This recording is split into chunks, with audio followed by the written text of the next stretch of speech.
kasih kepada para peserta ya webinar mengenai pengendalian banjir non konstruksi yang dilaksanakan oleh panitia di sini yaitu LP2K, YASI, dan Asosiasi Tenaga Teknik Indonesia, serta didukung oleh Universitas Nusa Cendana, Kupang, Nusa Tenggara Timur.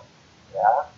Dan selamat pagi, kami ucapkan pada Ketua Umum ASI, Bapak Haji Dedi Adiaksa, beserta jajaran tim DPP ASI.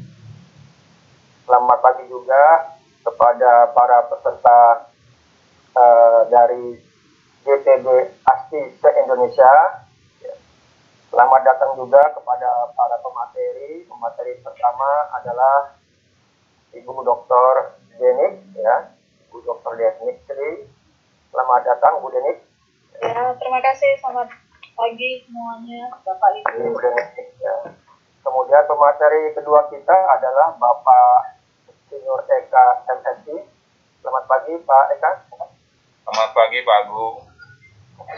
Dan juga kami menyapa kepada para DPD ASI yang sudah hadir dalam acara ini. Terima kasih banyak. Di sini tercatat Pak Eka, Pak Untung, ada DPD ASI Medan. Selamat pagi nih, DPD ASI Medan, DPD ASI Kalimantan Utara, DPD ASI Jakarta, DPD ASI Lampung, DPD ASI Sulawesi Tengah, DPD ASI Bangka Belitung, gitu ya. Jawa Tengah.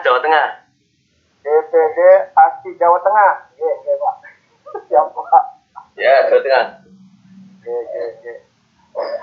Ada lagi DPD yang belum disebutkan ini? Nah, selanjutnya juga selamat datang. Terima kasih juga kepada peserta. Di sini tercatat dari akademik ya. Tentu saja yang pertama adalah Universitas Nusa Cendana. Terima kasih kepada Ibu Dr. Denik yang bisa membawa timnya juga ya dan mahasiswa menghadiri. Kemudian ada di sini juga Universitas Mercubuana Jakarta. Terima kasih banyak kepada Bapak Kaprodi Teknik Sipil, Bapak Aisyah Hidayat. Selamat pagi Pak. Pagi Pak Wahyu, Pak Agung. Ya. Selamat pagi juga kepada Ibu Dr. Sarwani, Ketua Program Pasca Sarjana Magister Teknik Industri Mercubuana. Dan juga di sini ada dari Al-Kamal ya, Universitas Al-Kamal, kemudian UST, ya, dan juga dari beberapa dinas, ya, ini sudah bersedia juga hadir. Di sini ada dinas PUPR Cirebon, kemudian dari Polri, dari dinas PUPR Tata Ruang Tangerang, Yayasan Green Indonesia, Disub dan sebagainya. Dan juga sudah hadir pula beberapa konsultan teknik gitu ya. Seperti misalnya hadir juga Bersama Karya, Persero, Jaya Konsultan, PT Tesco Maritim, kemudian ada PT Yodia Karya, Persero, PT Sukovindo, dan PT Brau Mandiri. Dan perlu Bapak Ibu sekalian kita sampaikan di sini bahwa acara webinar ini alhamdulillah sudah dihadiri dari Sabang ya sampai Merauke ya sampai Papua. Tercatat di sini ada yang dari Malang, Medan, Jogja, ya, Kupang, Sulawesi Tenggara, Makassar, Kalimantan, Papua, Bandung, Sulawesi Tenggara, Sulawesi Tengah, ya, sampai dengan Bangka Belitung serta Papua. Ya, terima kasih. Baik, Pak Eka dan Pak Untung, kita mungkin lanjutkan ke acara agenda ya, Pak Eka ya. Oke, lanjut Pak Agung. Ya, Bapak Ibu sekalian, acara yang menarik ini saya akan sampaikan sedikit mengenai agenda dan waktu yang akan kita sampaikan nanti. Yang pertama adalah, untuk yang pertama agendanya 8.30 sampai 8.45 itu adalah sambutan dari panitia, ya, sambutan kepada para peserta, ya, sambutan kepada Ketum Asosiasi Tenaga Teknik Indonesia, ya, dan juga kepada moderator 1 dan 2. Yang selanjutnya adalah acara saya berikan kepada moderator 1, yaitu Bapak Insinyur GA untuk NSI, untuk memandu pembicara 1 ya, dan selanjutnya 855 ada pembicaraan yang akan disampaikan oleh Bapak Haji Dedi Adiaksa sebagai Ketua DPP ASI. Selanjutnya jam 9 sampai jam 9.10 sampai jam 9.50 ya, akan ada sesi pembicara pertama ya, yang dibawakan oleh Dr. Denik Sri Krisnayanti, STMT dari Universitas Nusa Cendana Kupang, NTT, dengan topik yang sangat menarik, yaitu pengendalian banjir dengan metode non-konvensi. Selanjutnya jam 9.50 ada sekitar 15 menit dipandu oleh moderator 1, Bapak Untung, untuk memberikan pemanduan mengenai sesi tanya jawab. Lalu jam 10 adalah sesi kedua, yaitu pembicara kedua, Bapak Eka Sasmita, STMSI, mengenai pengantar K3 konstruksi, yang dilanjutkan oleh tanya jawab ya, nanti jam 10.50 dipandu oleh moderator 1 atau moderator 2. Terakhir jam 11 jam 11.10 sampai jam 11.30 dilakukan kesimpulan dan penutup dan ucapan terima kasih materi dan peserta. Baik, itu saja agenda kita pada acara kali ini. Sekali lagi terima kasih kepada pimpinan ASI, ya, Kepala Cabang DPD ASI se-Indonesia, kepada para pemateri 1 dan 2, dan para peserta yang bersedia hadir dalam acara webinar yang sangat menarik ini mengenai pengendalian banjir dengan metode non-konstruksi dan juga pengantar K3 konstruksi. Sudah 8.45. Selanjutnya saya berikan waktu dan tempatnya kepada moderator 1 ya, Bapak Insinyur GA Untung MSI. Silakan Pak Untung. Baik, terima kasih Pak Agung. Bapak dan Ibu sekalian, kedengaran suara saya? Benar Pak. Oke, baik. Iya. Baik, mohon izin kepada admin, tolong di-mute dulu. Jadi nanti untuk komunikasi, bagi yang mengajukan pertanyaan, nanti kita coba kalau waktunya memungkinkan, karena ini hari Jumat, jadi saya berharap waktu yang begitu pendek kita manfaatkan semaksimal mungkin, khususnya informasi yang sangat penting yang kami harapkan nanti dari pemateri 1 akan membawakan mengenai pengendalian banjir. Demikian juga yang tidak kalah pentingnya nanti pemateri 2 terkait dengan masalah pengenalan K3 konstruksi, mungkin barangkali akan diselipkan tentang COVID nanti penyakit ya Pak Eka ya. Baik, selamat pagi Bapak dan Ibu sekalian, selamat datang seluruh peserta webinar pengendalian banjir dengan metode non-konstruksi. Izinkan saya memperkenalkan diri dulu. Mungkin sudah pernah mendengar nama saya, Untung Aribowo, mungkin sangat populer. Aribowonya artis, tapi Untungnya juga artis. Jadi dua-duanya artis. Tapi kebetulan nasibnya saya tidak sesuai dengan seperti yang artis-artis tersebut. Oke, saya profesi sebagai dosen Sekolah Tinggi Teknologi Sabta Taruna, juga dipercaya sebagai Wakil Ketua Umum 5 di Asosiasi Tenaga Teknik Indonesia atau yang dikenal dengan ASTI. Saya juga dipercaya untuk memangku jabatan yang sangat berat ini, yaitu Ketua Lembaga Pendidikan dan Pendidikan dan Pelatihan tentang Kerja atau disingkat dengan LP2K dari ASTI. Terima kasih Pak Ketua. Oh ya, sebelumnya saya mengucapkan turut berduka cita Pak Ketua atas wafatnya Besan Pak Ketua. Mudah-mudahan almarhum diterima di sisinya. Amin.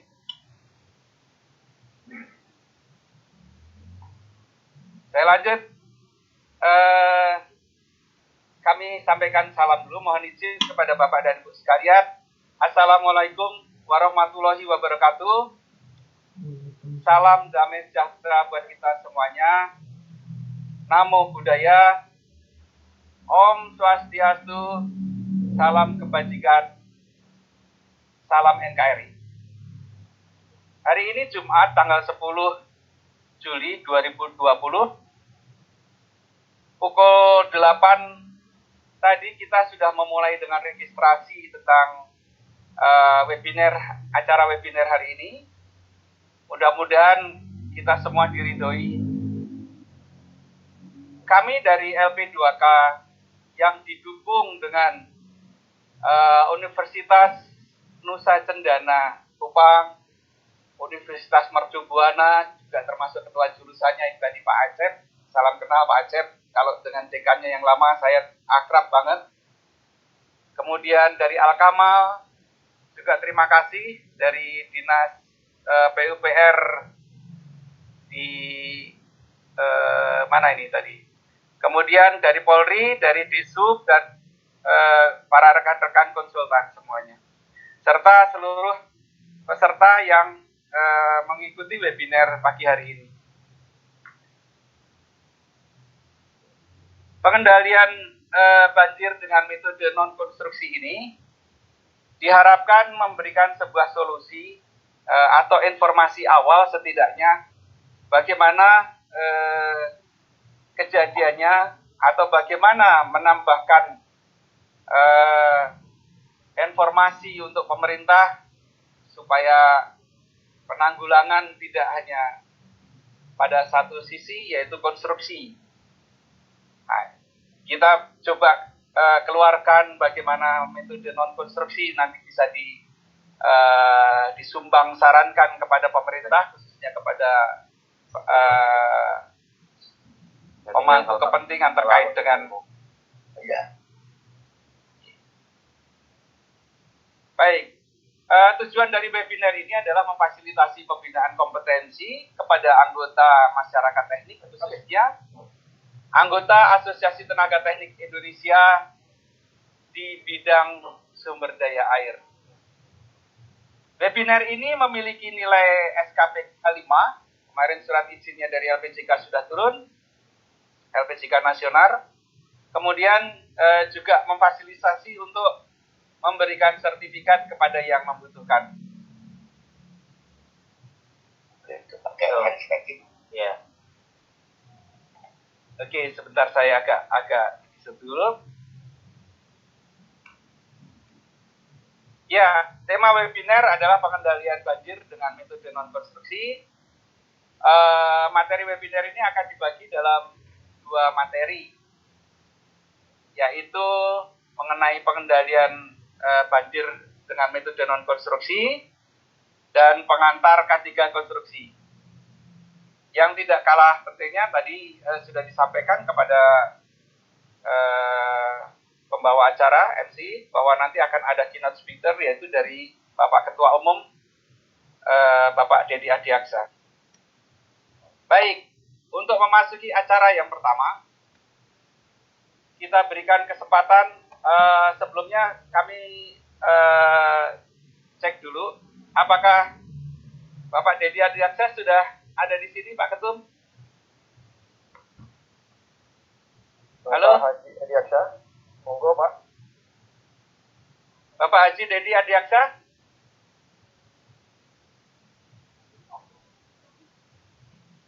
Sudah ada di tempat? Sudah sepertinya, sudah siap sepertinya Pak untuk. Ya, saya memastikan. Ya. Ada Pak Ketum. Oh, oke. Baik, terima kasih Pak Ketum. Ya, Pak Ketum. Oke. Kemudian yang kedua, Bapak Ibu Dr. Deni Sri Krisnayanti, STMT. Mohon izin, Ibu. Ya, hadir Bapak. Ya, meskipun kita baru kenal sekarang atau sudah sebelumnya? Sepertinya sudah pernah bertemu. Pernah ke Kupang ya Bapak ya? Ya, waktu latihan Komnas ya. Askom Bu, sudah 4 kali ke Kupang. Iya. Ya. Baik, terima kasih Bu. Mungkin lupa adalah itu tugas manusia. Sorry. Pilih manusia seutuhnya. Terima kasih Ibu sudah siap. Bapak Eka, Bapak Insinyur Eka Sasmita, sudah siap ya? Siap. Baik. Siap mendengarkan dulu saya. Ya, baik. Kita masuk untuk yang pertama tentang sambutan dari Ketua Umum, Ketua Asosiasi Tenaga Teknik Indonesia atau Ketua Umum ASTI, Bapak Insinyur Dedi Adiaksa. Kami persilahkan, Pak. Baik, terima kasih moderator, Bapak Untung. Assalamualaikum warahmatullahi wabarakatuh. Waalaikumsalam warahmatullahi wabarakatuh. Selamat pagi dan salam sejahtera bagi kita sekalian. Puji dan syukur kita panjatkan kehadirat Tuhan Yang Maha Kuasa, karena kita masih diberi kenikmatan luar biasa, kenikmatan umur panjang dan kesehatan, sehingga kita bisa bertatap muka jarak jauh, yaitu dengan adanya seminar online ya. Tidak webinar, seminar online Pak untuk Ya. Jadi terima kasih saya ucapkan kepada para narasumber, Ibu Deni, Sri Krisnayati. Ya, kita sering ke Kupang, Bu, ke NTT. Jadi kalau ke Kupang ya makannya di depan Hotel Astor, bakar ikan.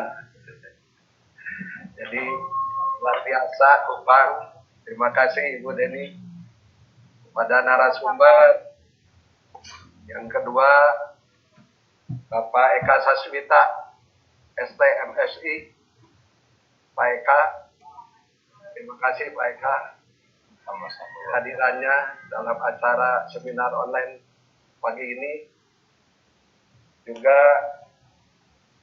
tak kalah penting Pak Agung Wahyudi yang tadi jadi MC. Ya, Pak Agung. Terima kasih Pak Haji. Terima kasih segala gagasannya luar biasa. Jadi saya ucapkan terima kasih kepada semua pihak yang telah bisa menghadiri seminar hari ini, seminar yang kedua mungkin. Ya. Mengenai cutting.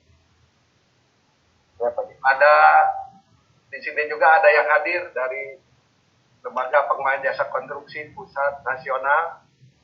Mungkin ada beberapa orang yang hadir Pak Agung dari LPJKN. LPJKN ya, baik. PJKP juga ada, dan juga tidak kalah penting rekan-rekan DPD ASTI seluruh Indonesia. Ini kelihatan Pak Bayu dari Jawa Tengah, ada Pak Asri dari Kalimantan, ada beberapa orang mungkin, ada juga Pak Ridwan Sahi dari Sulawesi Selatan, Pak Muhammad Subhan, saya kenal sekali nih Pak Muhammad Subhan. Selamat pagi Pak. Hadir juga Pak Edi Mulyana, Sekjen ASTI, dan rekan-rekan. Tahu sih, saya lagi yang saya bermasalah, jadi saya dulu makannya dulu. Jadi seminar ini sangat penting bagi pengetahuan kita, walaupun waktunya terbatas, nanti sampai jam 11.30. Jadi saya harapkan memang konsentrasi rekan-rekan. Kadang-kadang kalau online ini, apalagi kalau jarak jauh ya ada saja gangguan-gangguan. Tapi insya Allah sekarang mudah-mudahan lancar, tidak ada permasalahan. Jadi saya sebagai Ketua Umum DPP ASTI, sekali lagi terima kasih kepada semua pihak yang telah berpartisipasi dengan suksesnya mengenai seminar online yang kedua, yaitu mengenai pengendalian banjir metode non-konstruksi. Jadi dengan ucapan Bismillahirrahmanirrahim, saya buka seminar online yang kedua DPP ASTI. Insya Allah akan bermanfaat dan mudah-mudahan Allah Subhanahu Wa Taala meridhoi kita sekalian. Kita bisa mengikuti sampai selesai. Terima kasih. Wassalamualaikum warahmatullahi wabarakatuh. Waalaikumsalam. Kita kasih aplaus Pak sebelumnya Bapak Ibu. Oke. Baik. Kepada Bapak Dedi Adi Aksan, terima kasih. Bila Bapak berkenan untuk mengikuti sampai dengan selesai, kami persilahkan. Seandainya Bapak berencana untuk tindak ke Jogja, selamat jalan Pak. Sampaikan salam kami semuanya, baik dari DPD, dari seluruh peserta untuk berduka cita. Terima kasih. Saya lanjut kepada sekali lagi kepada admin, mohon izin tolong di-mute dulu teman-teman. Jadi yang yang belum kita minta untuk berkomunikasi tolong di-mute dulu. Oke. Baik, kita memasuki materi yang pertama. Nanti ada dua materi. Materi pertama tadi sudah kami sampaikan, pengendalian banjir dengan metode non-konstruksi yang akan dibawakan oleh Ibu Dr. Dedik Sri Krisnayanti, STMT. Beliau ini adalah seorang pengurus Dewan DAS, Dinas PUPR NTT. Wah, ini juga beliau seorang asesor bidang keairan. Wah, ini luar biasa nih, dari LPCKP Nusa Tenggara Timur. Juga seorang dosen teknik sipil sumber daya air dari Universitas Nusa Cendana NTT. Beliau juga tenaga ahli hidrologi, drainase, embung, dan keairan lainnya. Tenaga ahli hidrologi pada supervisi pembangunan bendung Ragnamo ya Bu ya, Ragnamo ya, dan bendungan TMF di Nusa Tenggara Timur. Kemudian yang kedua nanti Bapak Eka Sasmita Mulya STMT, STMM ya, nanti yang akan membawakan materi terkait masalah pengenalan atau pengantar K3 konstruksi. Mungkin ada masukan terkait dengan masalah COVID, nanti teknisnya mau seperti apa ya Pak Eka ya. Oke, Pak Eka adalah seorang pengurus DPP juga dari Asosiasi Tenaga Teknik Indonesia. Beliau itu sudah lead asesor, kemudian asesor lisensi dari LSP Tenaga Teknik Indonesia yang dikeluarkan oleh BNSP. Kemudian beliau juga asesor kompetensi bidang teknik sipil dari Lembaga Pengembangan Jasa Konstruksi Nasional, khususnya untuk yang utama. Ini memang hebat Pak Eka ini. Kemudian kalau saya baca semuanya ini ada 10 lembar, mungkin nggak selesai ini nanti. Ringkasnya saja bahwa beliau juga seorang tenaga ahli pendamping Dinas Bina Marga dan Sumber Daya Air PUPR Kabupaten Tangerang. Home base beliau ada di Politeknik Negeri Jakarta di program studi teknik sipil. Oke, baik. Bapak dan Ibu sekalian, perlu kami sampaikan teknis webinar ini dulu ya. Jadi nanti pertama-tama paparan akan disampaikan oleh pemateri 1 maupun 2. Kemudian nanti selanjutnya kami akan buka dengan forum tanya jawab. Nah, di sela-sela paparan kami mohon pertanyaan dari peserta disampaikan melalui web chat. Di situ sudah disediakan, nanti silakan disampaikan di sana. Nah, kemudian nanti kami akan sampaikan kepada narasumber 1 maupun narasumber 2 tentang pertanyaan usul atau solusi apa yang mungkin barangkali bisa disumbang sarankan. Baik, mungkin prolog kami terlalu panjang, oleh karena itu kami mulai saja untuk pemateri pertama dengan tema pengendalian banjir dengan metode non-konstruksi kepada Ibu Dr. Denik Sri Krisnayanti STMT.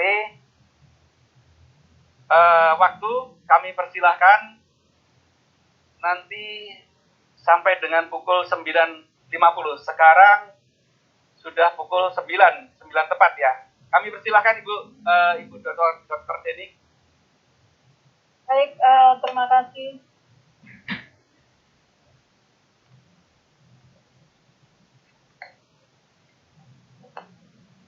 Ini saya coba share slide-nya dulu. Iya. Minta tolong admin, kok tidak bisa ya dari saya?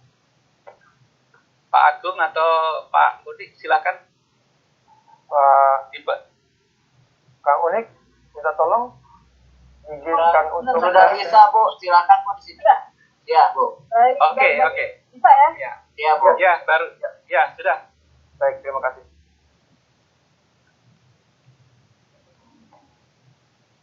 Baik, selamat pagi buat Bapak Ibu peserta webinar. Assalamualaikum warahmatullahi wabarakatuh. Waalaikumsalam warahmatullahi wabarakatuh. Salam sejahtera, Om Swastiastu, Namo Buddhaya, salam kebajikan. Adapun pada pagi hari ini saya diberikan kesempatan untuk mempresentasikan topik tentang pengendalian banjir dengan metode non-struktur. Untuk outline-nya, Bapak dan Ibu serta adik-adik mahasiswa yang hadir pada pagi hari ini, jadi ada pendahuluan, ada metode non-struktur, ada karakteristik das, dan kesimpulan. Ini outline yang akan saya paparkan terkait pengendalian banjir dengan metode non-struktur.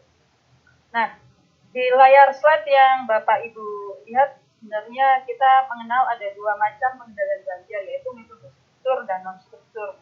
Metode struktur ini yang sangat umum kita temui, apalagi kalau Bapak Ibu adalah tenaga transisi di lapangan khusus dunia sipil ya. Jadi metode struktur sendiri ada yang pengendalian banjir, ada yang perbaikan dan pengaturan sungai. Di gambar yang ada di dalam slide ini, itu adalah contoh dari metode struktur. Nah, metode struktur sendiri apa? Kita tahu ada bendungan yang sekarang lagi digadang-gadang oleh Presiden Jokowi dengan pembangunan sekian puluh bendungan hingga tahun 2022. Nah, untuk NTT sendiri memang mendapatkan jatah pembangunan bendungan yang cukup banyak. Kemudian ada cek dam, ada kolam retensi. Dan kan kalau perbaikan dan pengaturan sungai seperti di slide kanan yang Bapak Ibu lihat, itu ada tanggul, ada sudetan, ada pemompaan untuk drainase khusus, dan ada floodgate. Nah, sebenarnya banjir sendiri itu apa? Nah, kalau kita ketahui kan sebenarnya banjir ini adalah volume air yang tidak dapat meresap ke dalam tanah atau tidak dapat terinfiltrasi dengan baik sehingga menjadi sebuah limpasan atau menjadi limpasan dengan kecepatan tertentu. Itu tadi adalah mengenai metode struktur. Kita tinggalkan metode struktur karena topik kita pagi ini adalah mengenai metode non-struktur. Nah, metode non-struktur itu apa saja? Ada pengelolaan das, ada pengaturan tata guna lahan, ada pengendalian erosi, ada pengembangan dan pengaturan daerah banjir, penanganan kondisi darurat, peramalan banjir dan sistem peringatan dini, law enforcement, dan edukasi kepada masyarakat dan asuransi. Beberapa materi yang mungkin pernah Bapak Ibu ikuti terkait metode non-struktur ini banyak sekali, sehingga ini yang saya coba intisarikan dari beberapa yang sering kita pelajari, khususnya buat Bapak Ibu yang terjun di dunia konsultan. Sehingga metode non-struktur ini menjadi salah satu referensi buat kita bagaimana kita bisa mengenali banjir. Karena kalau kita bicara tentang pengendalian banjir, maka kita harus mengenali banjir ini apa. Kemudian kita juga bisa mengalokasikan area mana yang menjadi titik banjir. Kemudian kita juga harus memikirkan bagaimana kita bisa mengurangi atau setidaknya meminimalisir banjir itu. Nah, sekarang kita akan coba bahas satu-satu. Pengelolaan das. Nah, sebenarnya kalau kita bicara pengelolaan das, sebenarnya tujuannya ini apa?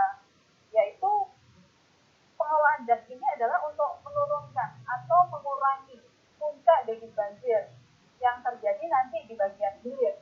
Kemudian kita juga bertujuan untuk mengalirkan agar air yang terjadi di daerah hilir itu tidak terlalu besar, sehingga apa yang harus kita lakukan? Apakah kita nanti akan mengurangi atau menambah kapasitas dimensi alur sungainya, atau kita akan memperkecil nilai kekasaran sungainya?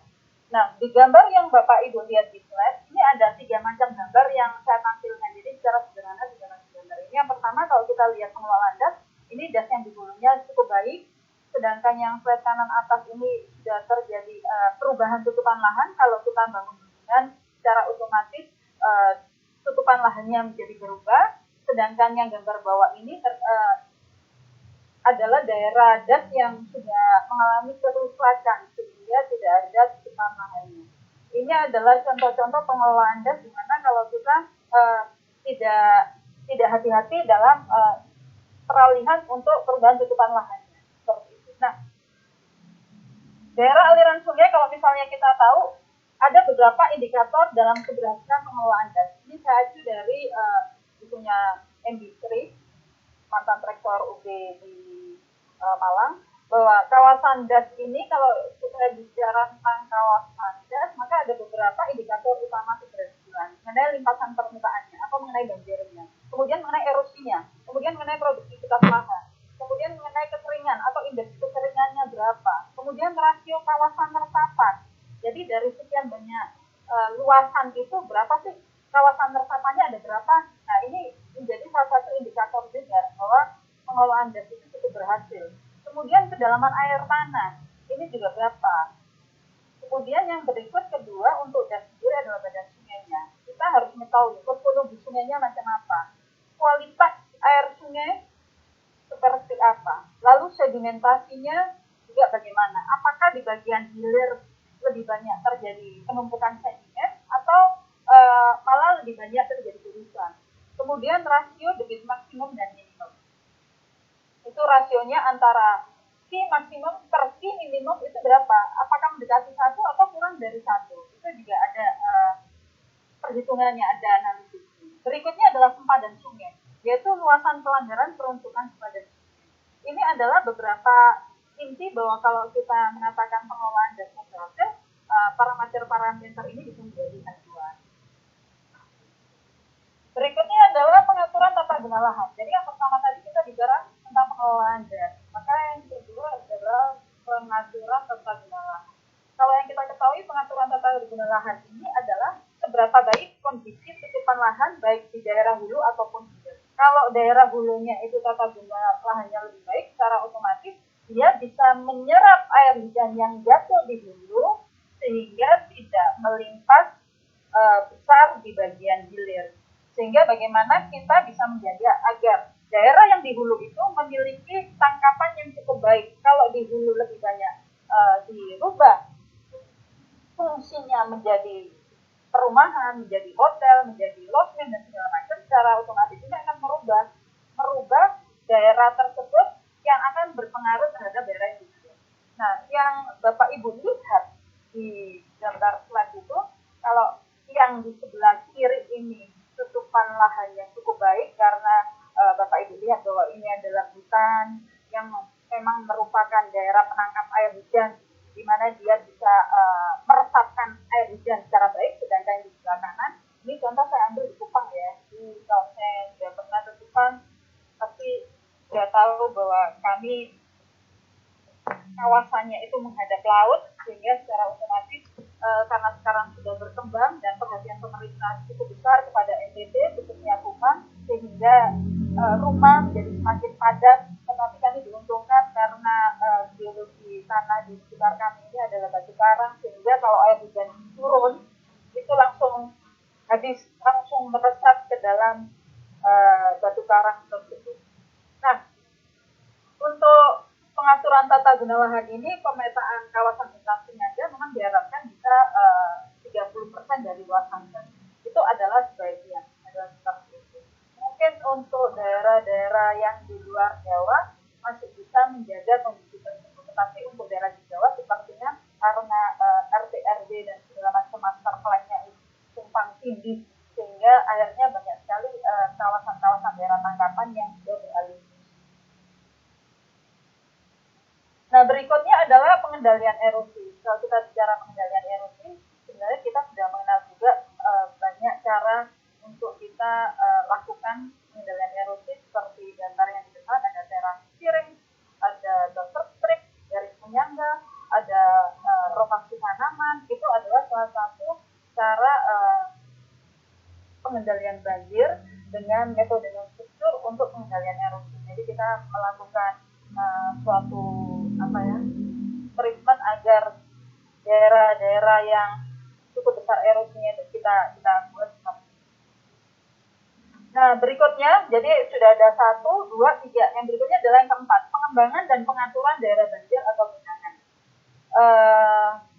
Kita tahu bahwa aturan atau pelarangan terhadap pemanfaatan daerah bantaran sungai itu juga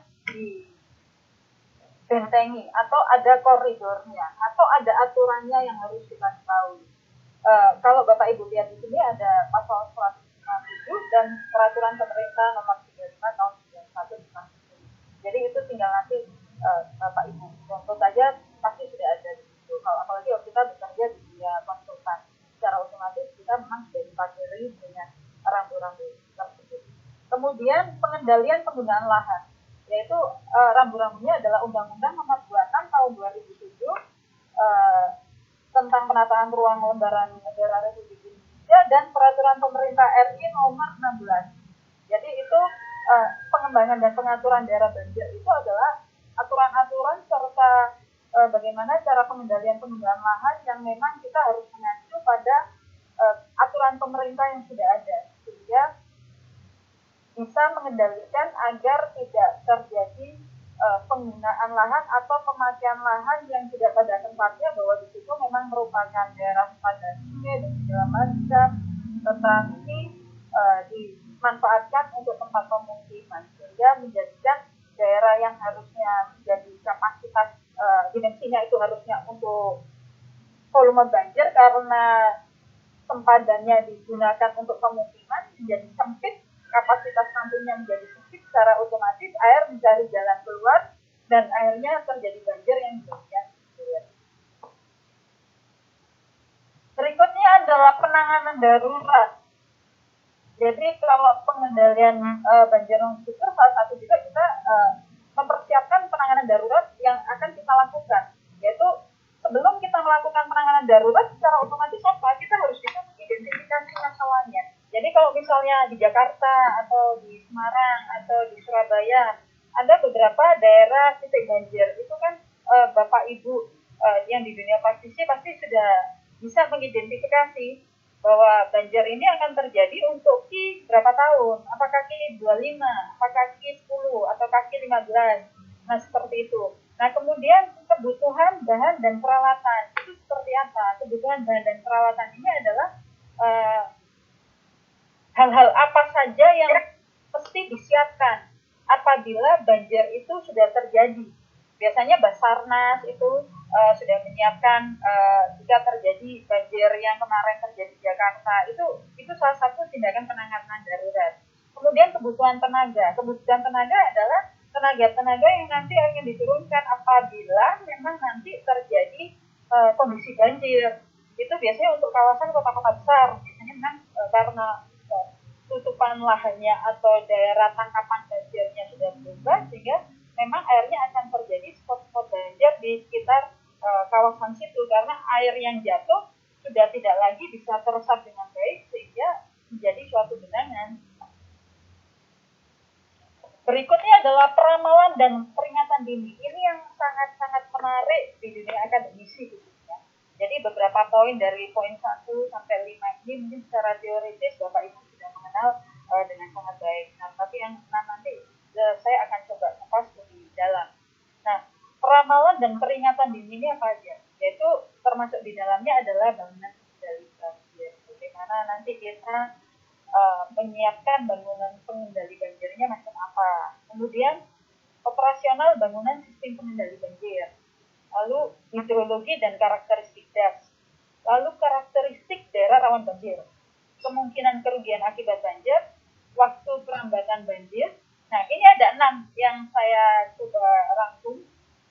Ada 6 peramalan dan peringatan dini.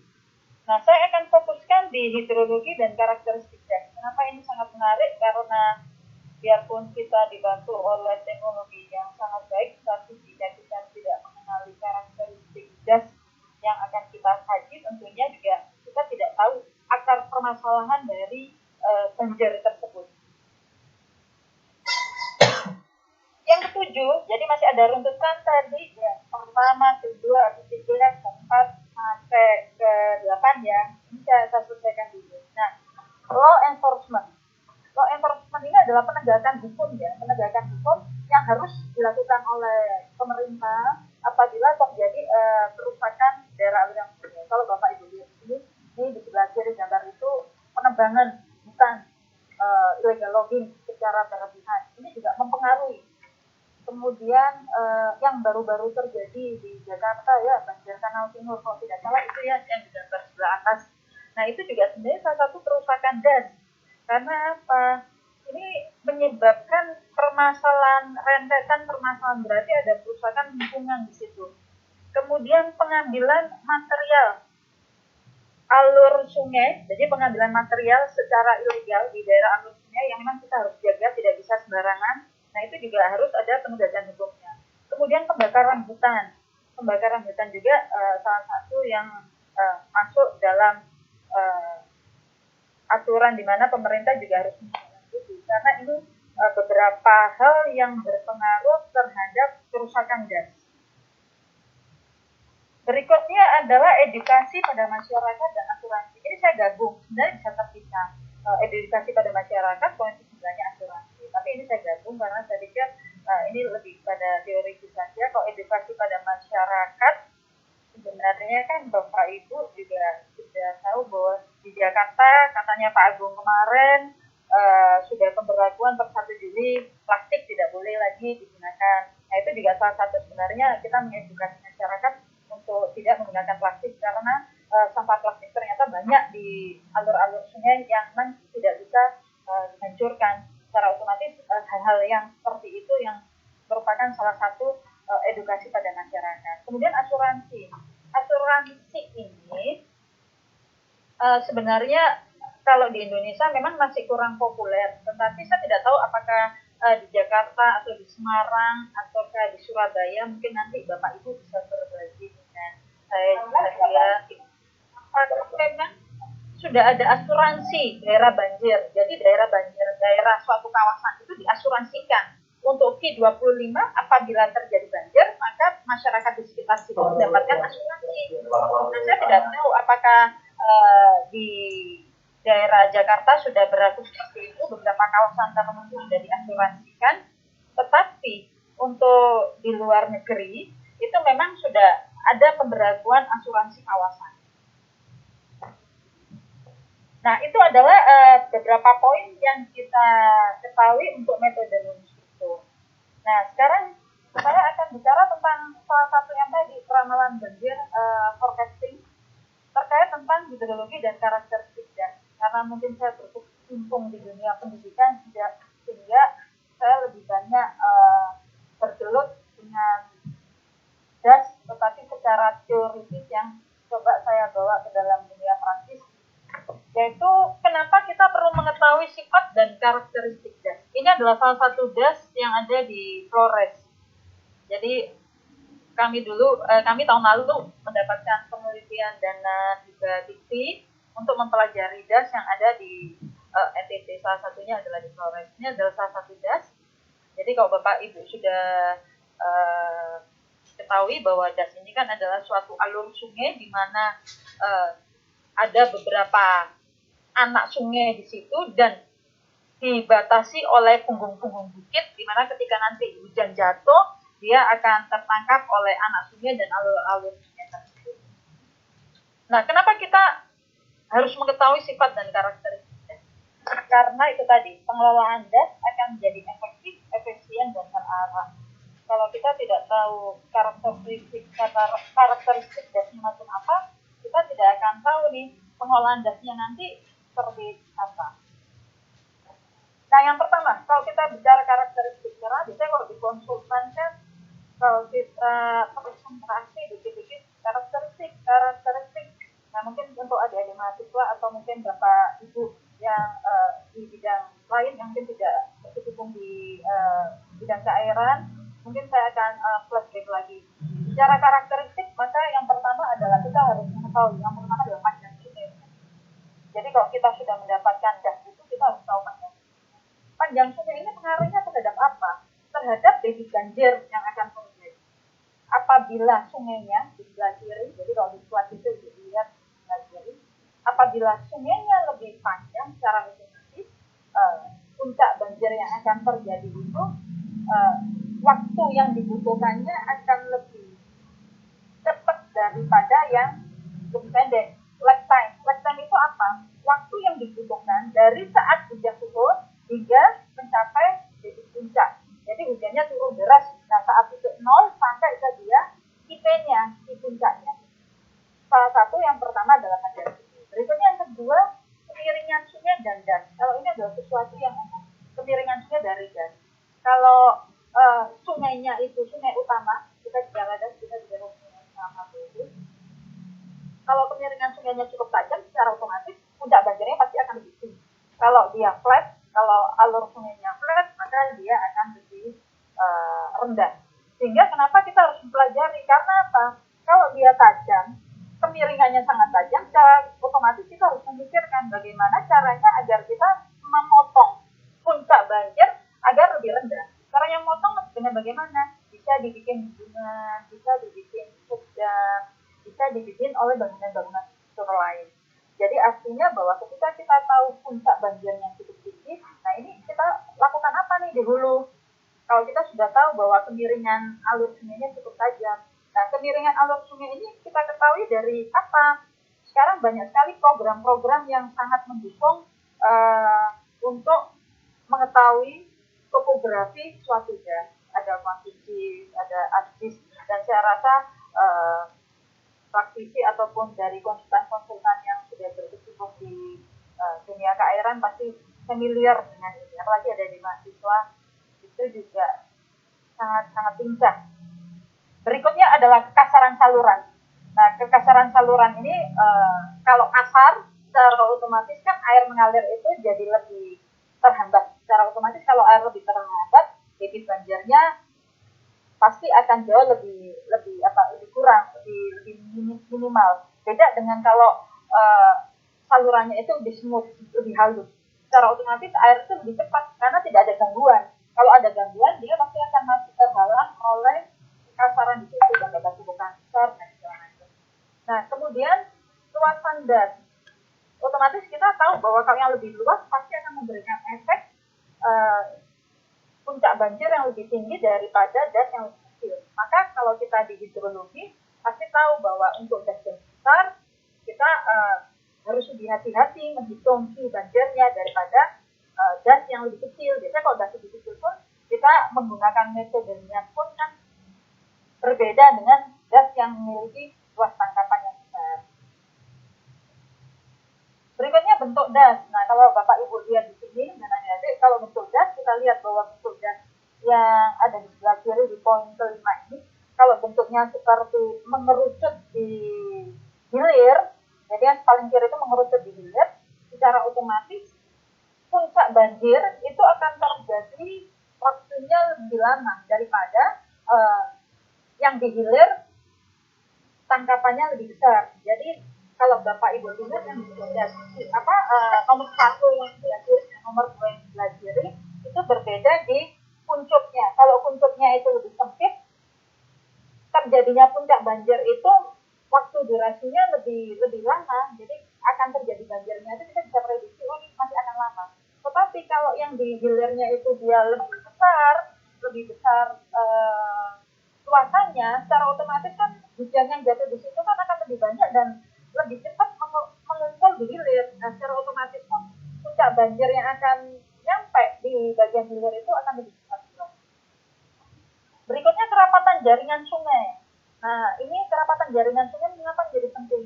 Ya, penting karena semakin rapat, tentunya air yang terkumpul semakin banyak. Kalau semakin banyak, secara otomatis jadi banjirnya pun semakin lebih besar daripada yang memiliki kerapatan sungai jarang. Ini secara logika seperti itu. Jadi yang di Poncang 6 itu adalah gas tenet, saya ambil dari gas tenet. Kebetulan juga saya dibantu oleh adik-adik mahasiswa kalau saya lagi mengkaji tentang suatu kawasan, karena mereka memang memiliki keunggulan dalam teknologi yang secara otomatis kita kalau mengajar juga kita pegang teorinya adik-adik yang pegang teknologinya.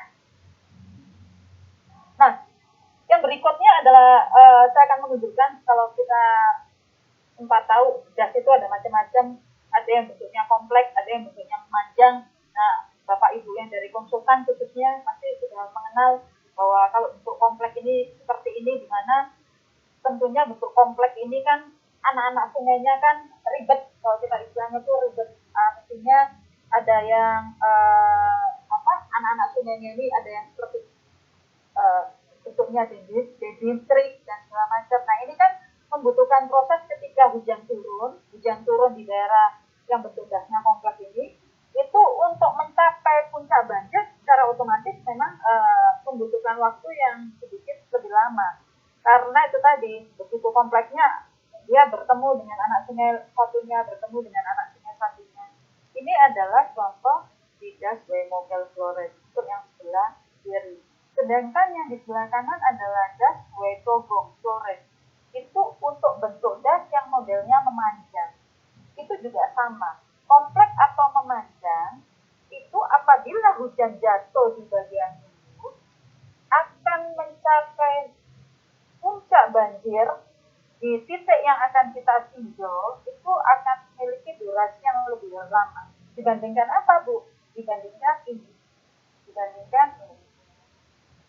Nah, dibandingkan ini seperti apa? Ini kalau radial. Bentuk radial ini seperti keseluruhan ini berkumpul ke arah hilir. Itu dia waktu puncak banjir dia akan jauh lebih cepat untuk bentuknya paralel. Bentuk paralel itu seperti ada dua sub dan berani kalau bermata.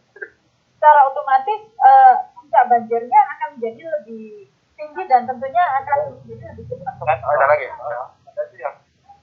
Besok apel dulu berarti di kecamatan. Ya, langsung ke lokasi. Berikutnya Langsung itu nggak ada. adalah data hidrologi das. Nah, data hidrologi das tadi kita sudah bicara karakter sudah kita pahami. Sekarang kita bicara tentang data hidrologi das. Untuk data hidrologi das, yang pertama yang kita harus pahami adalah curah hujan berencana. Curah hujan berencana itu sebenarnya kita lebih pahami adalah hujan harian maksimum tahunan. Hujan harian maksimum tahunan yang terjadi pada satu kawasan. Kita harus memahami ini, bahwa hujan di daerah kita ini hujan maksimum tahunannya berapa. Kalau di atas 200 itu sudah sangat tinggi, sudah memungkinkan terjadinya banjir. Nah, itu paling tidak kita harus paham. Nah, ini saya berikan sedikit, kalau kita mau menghitung curah hujan rencana dengan kala ulang, mungkin Bapak Ibu dari konsultan biasa menggunakan kuransi lunak semada. Ini lebih memudahkan karena kita tidak perlu menggunakan Excel atau menggunakan biasanya kalau kita menghitung hidrologi kan pakai Excel, tapi kalau ini pakai semada, ini kan memang lebih mudah. Apalagi untuk adik-adik mahasiswa, tentunya kita tinggal memasukkan aja berapa hujan harian maksimum tahunannya langsung keluar. Kita mau pakai kala ulang berapa itu dia langsung keluar. Dan itu kita bisa langsung gunakan. Asal ketika kita menggunakan ini pun kita paham bahwa kenapa kita pakai log version, kenapa kita pakai get, kenapa kita pakai gamble, dan tidak kita memahami. secara teori. Kemudian yang berikut adalah pembobotan dan pemetaan bahaya banjir. Itu kita juga harus pahami. Ini terkait apa sih? Saya ingin bicara tentang bahaya banjir pada das. Jadi selain curah hujan menjadi parameter pokok, pembobotan dan pemetaan bahaya banjir juga kita harus pahami. Nah itu kita bisa menskorkan indeks bahaya banjirnya seperti apa. Nah tadi kita bicara non-struktur. Kalau bicara non-struktur berarti kita lebih banyak mempelajari das ini seperti apa akan kita tangani. Nah kemudian karakter alami fisik, karakter alami das atau faktor fisiknya. Tadi kita sudah bicara karakter fisiknya, kita sudah paham bentuknya seperti apa, bunganya seperti apa. Nah kalau kita bicara fisik tidak semata-mata karakteristiknya saja, tapi kita juga harus pahami penggunaan lahannya seperti apa. Nah kalau kita menggunakan alat atau teknologi seperti quantum ataupun ASIS, sebenarnya kan kita sangat dibantu sekali, tapi juga jangan lupa bahwa kita harus mendapatkan kayak macam peta tata guna lahan dari instansi terkait untuk kita overlay di situ. Sehingga ini saya berikan contoh bahwa ini kalau penggunaan lahannya, jadi ini sangat penting karena supaya kita mengetahui cara penanganan pengelolaan gasnya macam apa. Kemiringan lereng seperti yang saya sampaikan tadi, kerapatan berangkat juga yang seperti saya sampaikan tadi, bentuk lahannya itu juga sangat penting. Nah ini untuk apa? Untuk mengetahui kerentanan. Kalau tadi saya bicara bahaya, maka yang ini kerentanan. Kalau bahaya terkait dengan curah hujannya, terkait dengan pemetaan hidrologinya. Nah kalau kita bicara tentang kerentanan, maka kita bicara karakter fisiknya, faktor fisik. Nah ada satu lagi yang memang sangat penting juga, yaitu mengenai hidrogeologi. Kenapa hidrogeologi ini juga menjadi penting? Karena untuk gas-gas yang tidak berpengukur, apalagi untuk daerah NTT ini kan banyak sekali gas-gas yang tidak memiliki alat pengukur curah hujan atau tidak memiliki data debit atau data tinggi muka air yang bisa diandalkan. Kalau mungkin di Jawa banyak sekali alat pengukur curah hujan yang sangat bisa diandalkan, kemudian data alat ukur debit yang otomatis dan segala macam. Kami di sini memiliki keterbatasan terhadap itu. Mungkin Bapak Ibu bisa ya kita sharing begitu. Nah, sehingga salah satu kita akhirnya memikirkan bahwa hidrogeologi ini menjadi sangat penting, karena dengan hidrogeologi ini kan kita menjadi tahu sebenarnya daerah yang akan kita kaji atau yang kita teliti ini berapa sih hujan yang jatuh. Karena kalau kita bicarakan hidrogeologi ini secara otomatis kita hanya mengandalkan data curah hujan yang manual saja. Kita hanya punya data curah hujan manual, kemudian kita bisa memastikan pasti tidak nih debit banjir yang kita hitung ini benar. Pastinya bagaimana kalau kita hanya mengandalkan secara manual. Sehingga mau tidak mau kami harus memperhitungkan faktor hidrogeologi, di mana hidrogeologi ini memperhitungkan apa? Air tanah dan aktivitasnya, hidrologi dan kelulusannya itu seperti apa. Ini kita memang tidak memiliki, kalau yang saya baca dari literatur, memang kita tidak memiliki hidrolik soil study. Makanya kenapa kita harus mengkonversikan dari peta hidrogeologi yang ada, kita pindahkan ke HSG. Nah, seperti yang ada di slide yang Bapak Ibu, ini adalah salah satu cara untuk mendekati kondisi real di lapangan. Dengan memperhitungkan faktor hidrogeologi, kita mencoba mendekati kondisi realnya. Benar tidak nanti volume banjir yang akan nyampe di bendungan ataupun apa yang nyampe di titik bangunan air yang kita tinjau ini besar. Nah ini tadi yang saya sampaikan, pengalian peta hidrogeologi ke HSG untuk muka air tanah dalam, sedangkan kalau muka air tanah dangkal seperti ini. Ini saya ambil sumbernya dari Ibu Wania Didharma, mungkin kalau dari konsultan pasti sudah mengenal beliau. Nah cara untuk pengalian peta hidrogeologinya seperti itu, jadi terkait dengan permeabilitasnya, dan kalau warna biru muda dan warna bukan biru itu kita dapatkan dari peta hidrogeologi yang biasanya kita dapat dari Pusat Hubungan Geologi Bandung ya. Nah itu adalah salah satu yang juga menjadi parameter penting untuk kerentanan. Nah setelah kita dapatkan bahaya banjirnya, kerentanan banjirnya, maka kita sudah bisa memperhitungkan risiko banjirnya ini. Jadi hal-hal yang parameter-parameter tadi yang sudah saya paparkan di depan itu nanti bisa menjadi indikator atau tolak ukur berapa sih risiko banjir yang ada di kawasan tersebut, sehingga kita bisa menyikapi atau menindaklanjuti dengan bangunan apa yang sedianya bisa mengurangi atau meminimalisir banjir pada kawasan yang kita tuju. Terakhir adalah di kesimpulannya adalah bahwa pengendalian banjir konstruksi adalah salah satu cara untuk meminimalisir dan bencana banjir tanpa menggunakan struktur atau bangunan. Jadi kita lebih mengenali karakteristik dan mengenali daerah tangkapan yang kita tuju. Kemudian kedua, pengendalian banjir konstruksi ini ada beberapa parameter yang harus kita pahami pula. Kemudian yang ketiga, pemahaman tentang karakteristik gas penting. Ya, karena apa? Pengelolaan gas itu menjadi lebih terarah, lebih efektif dan lebih efisien. Serta pemahaman karakteristik gas juga memudahkan kita dalam mengidentifikasi tingkat risiko banjir.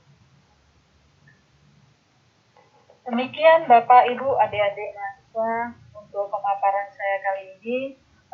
Semoga bisa bermanfaat dan saya kembalikan kepada Bapak Moderator.